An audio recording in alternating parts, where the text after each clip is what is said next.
nila narinig. Sabi ko, lalo pong magaling, habang nag-uusap po tayo, i-verify na po ninyo. Ito po yung mabuting paraan. Baka po hindi pa talaga totoo yung krisis.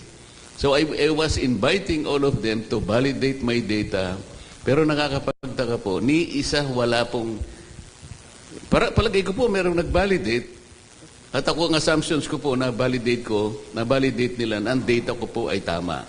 Wala pong kumibo kahit isa.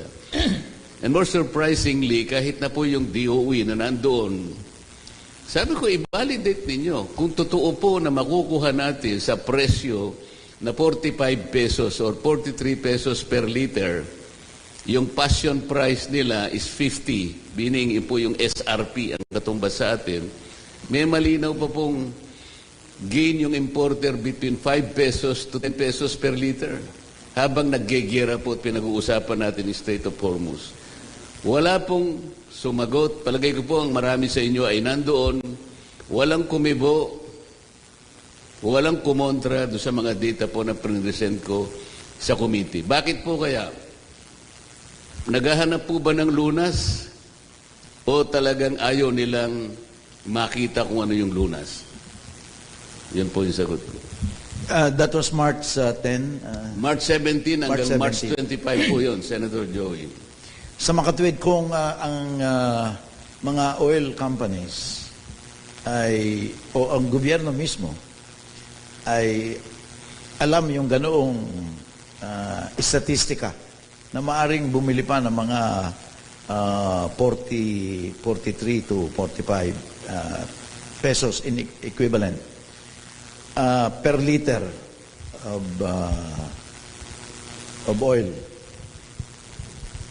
Hindi po tayo kaagad-agad dapat nagtaas ng presyo ng petroleum products. Tama po kayo dahil sinabi ko nga, ito po ako, ang mga datos na ito ibibigay ko sa chairman ng ating committee. Makikita po ninyo, nakalagay rito, kung CIF ang pinag-uusapan or FOB prices per metric ton po ang pinag-uusapan. Halimbawa, yung sa Petronas po ay nasa $600 per metric ton ng diesel.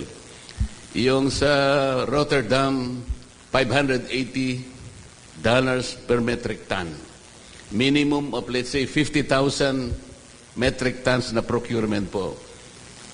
Bakit po hindi natin kunin ito? Sabi ko, bakit hindi natin bilhin ito? Kaya sinasabi ko, hindi ko nga po alam kung paano ko magpa-participate sa hearing na ito. While you are all discussing the contingencies, kung anong gagawin ng DSWD, kung anong gagawin ng DOTR, kung anong gagawin ng iba't ibang agency, pati DA, kung paano po isa-subsidize ang maaring maapektuhan ng mga sektor na kinabibilangan, ang tinuturo ko po sa kanila, puntahan muna po natin, i-validate natin ang data ko, baka po hindi naman ito ang krisis na pinag-uusapan natin, baka wala pa po. Kaya ko po nasabi nung panahon na yon at naitanong sa kanila, bakit po after 2 weeks lang ng pagputok ng digmaan sa pagitan ng Iran, Israel at Amerika, ay biglang tumaas from 55 to 125 pesos per liter ang diesel. Ano po akong justification? Samantalang at that time, meron pa po tayong halos 50 to 60 days, ayon po sa datos na pinresent ng ating Pangulo.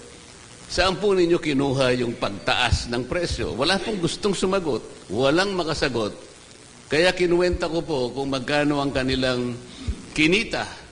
Kumbaga, parang ibinenta nila yung presyong dati nilang pagbili dun sa replacement cost na sinasabi po nila. So sa diesel po, nagkaroon ng diferensya sa presyo na 70 pesos per liter dun sa mismong pagtaas. From 55 to 125, a price difference of 70 pesos per liter. So sa consumption po natin na halos 996 million liters per month ng diesel, nakwenta ko 2.7 billion pesos ang gross income.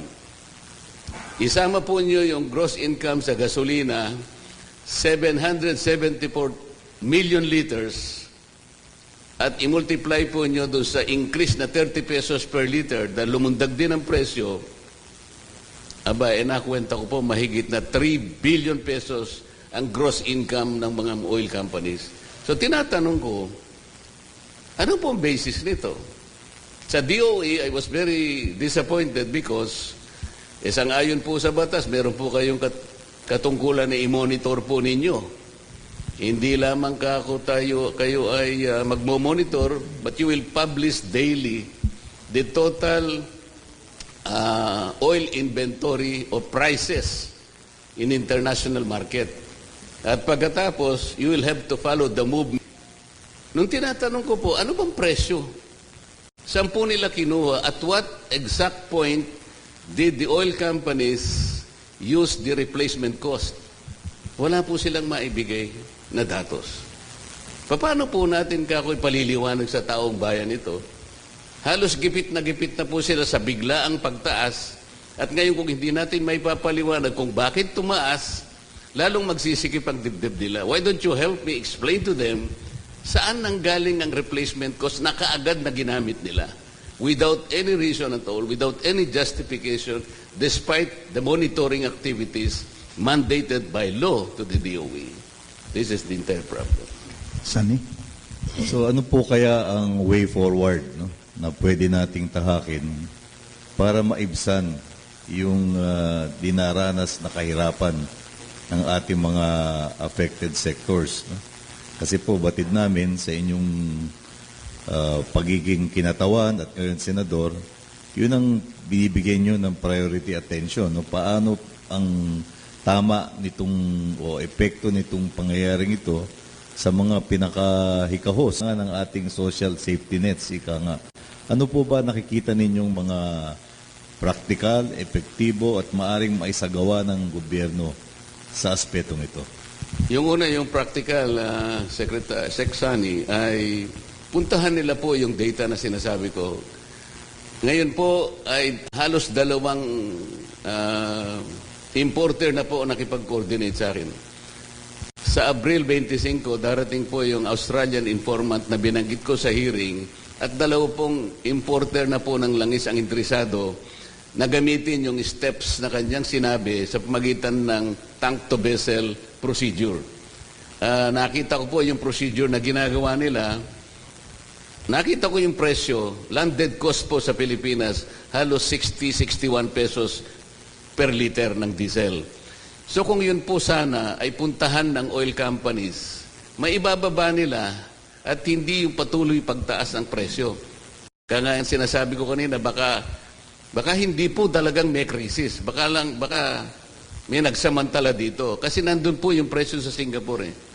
Kung na-validate po nila, na accurate po at totoo yung mga sinasabi po ng aking informant, na wala naman talagang tumutol kahit isa, yun muna po ang puntahan. At least 60 pesos pa rin per liter. Hindi po kagaya ngayon na halos 110 to 120 pesos per liter, nagipit na po yung ating mamamayan. Kapag ka nag-fail po itong unang practical na solusyon na to, siguro mapilitan po tayo, pumunta tayo doon sa itinatadhana ng batas na medyo drastic ng konti yun, pero ito ay nasa batas naman po, nasa all the regulation law, na sinasabi, in times of national emergency, ang Estado ay meron pong karapatan na temporarily take over the operations of public entity affected by public interest. Ang oil industry po ay affected by public interest, even owned by private enterprises, pero nasa batas po yun. Kung kinakailangan po, because national emergency and public interest requires it. Yung pong